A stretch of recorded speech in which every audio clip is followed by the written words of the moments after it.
Marcus Webb sat on the cold concrete steps of the shuttered library, his weathered jacket pulled tight against the October chill.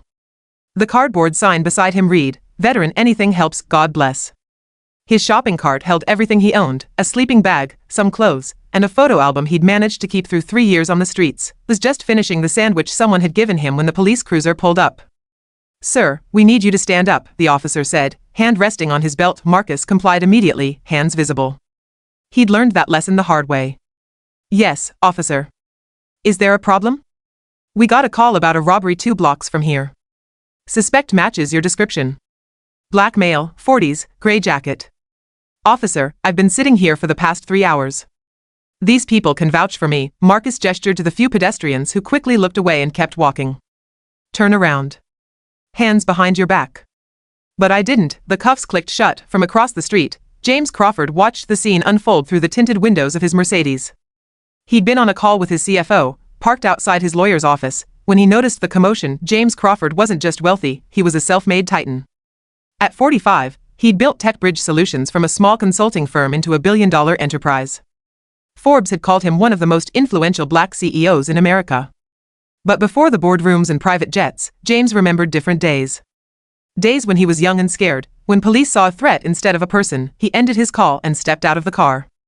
"Excuse me, officers," James said, approaching with his hands visible, his voice calm but authoritative.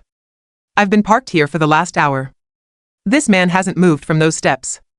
The officers looked up, one of them recognizing him. "Mr. Crawford? We're just following procedure." "There was a robbery." "I understand procedure," James interrupted smoothly. "But I'm telling you, as a witness, that this man has been sitting in that exact spot since before I arrived." "What time was the robbery?" Dispatch said approximately 2:45 p.m. James checked his watch. "It's 3:30 now. I've been parked here since 2:15. He hasn't moved. Check your body cam timestamps if you need to verify when you arrived. Or call your dispatcher and ask if there were other witnesses who actually saw the perpetrator's face." The officers exchanged glances. One spoke into his radio while the other kept Marcus standing there, hands still cuffed.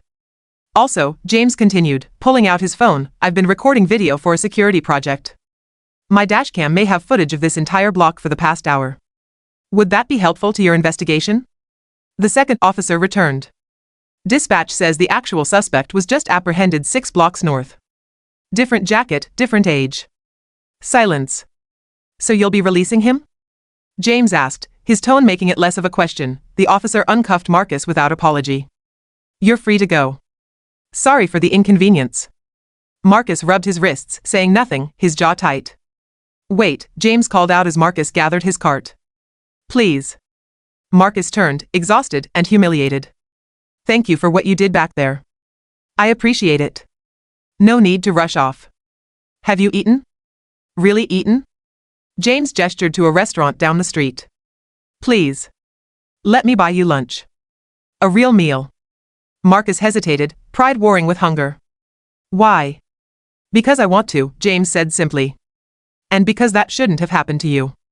30 minutes later, they sat in a booth at a quiet diner. Marcus had ordered carefully at first, just a burger and water, until James insisted he get whatever he wanted. Now a steak dinner sat in front of him, and he ate slowly, savoring every bite. "You said you're a veteran?" James asked. Marcus nodded, swallowing. "Marines. 2 tours in Iraq. Came back in 2009. What happened? If you don't mind me asking." Marcus was quiet for a moment. "PTSD. Couldn't hold down jobs. Wife left, took my daughter. Started drinking. Lost my apartment. Made some bad choices. By the time I got clean 3 years ago, I'd lost everything. Can't get work with gaps in my resume and no address." James listened without interrupting, without the pity Marcus usually saw in people's eyes. "I tried," Marcus continued, his voice cracking slightly. "I went to shelters, filled out applications. But when you look like me, smell like the street, people see you differently. Today wasn't the first time I've been stopped. It's like being invisible and hypervisible at the same time." "I understand more than you might think," James said quietly. "Different circumstances, but I know what it's like to be seen as a threat before being seen as a person." James pulled out a business card, then paused and put it back in his pocket. Instead, he pulled out his phone. "Marcus, I don't want to give you false hope or make you a charity case. But I want to ask you something, and I need you to be honest.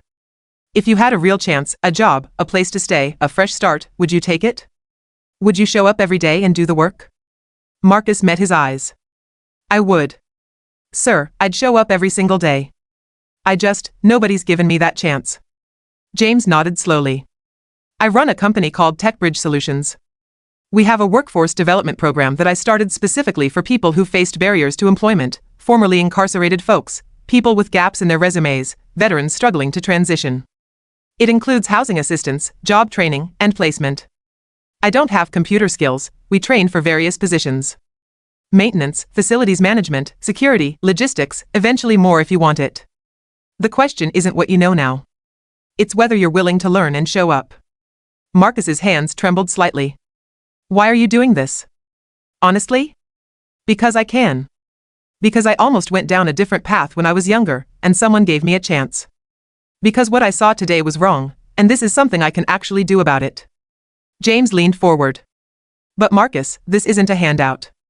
The program is structured, there are requirements, and you'll have to work for it. I'm offering a chance, not a rescue. I understand, Marcus said, his voice thick with emotion. When do I start? 3 months later, Marcus stood in the bathroom of his small studio apartment, nothing fancy, but it was his, adjusting his TechBridge Solutions uniform. He'd completed the first phase of the workforce program, passed his drug tests, and was now working as part of the facilities team at TechBridge's main campus. He'd reconnected with his daughter. She'd been hesitant at first, wounded by years of abandonment, but they were talking.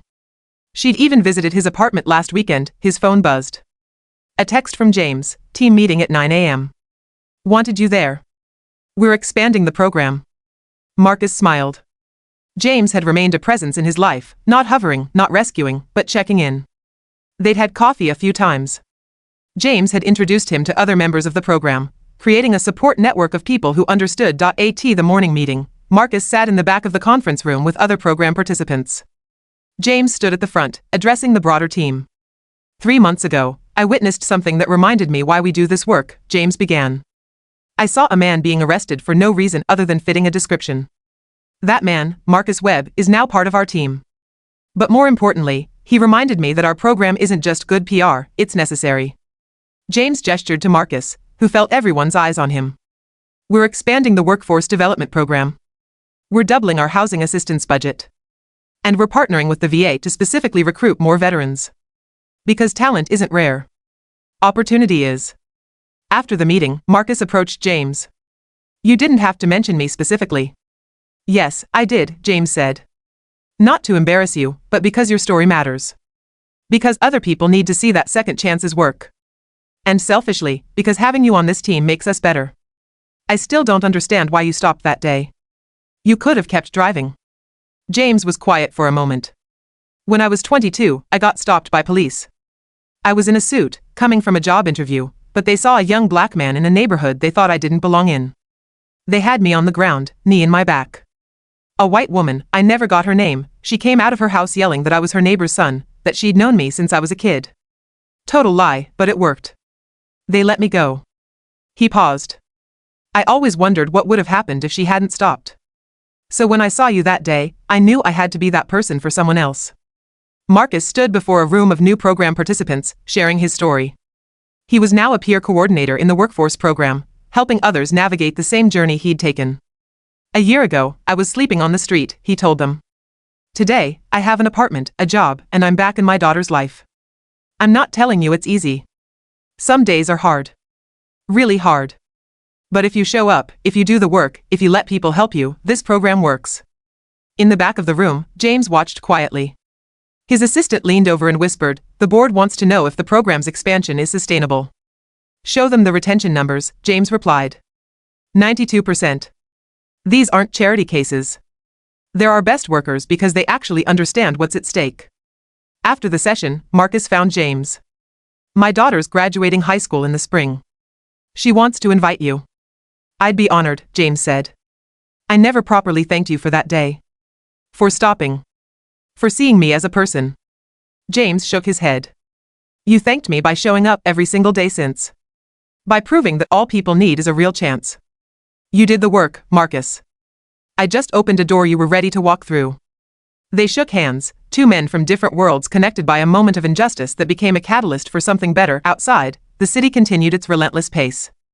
Somewhere, someone else was being overlooked, dismissed, or treated unfairly. But in one corner of that city, in one company, a program was proving that opportunity could change everything, and that sometimes, all it took was someone willing to stop and witness the truth.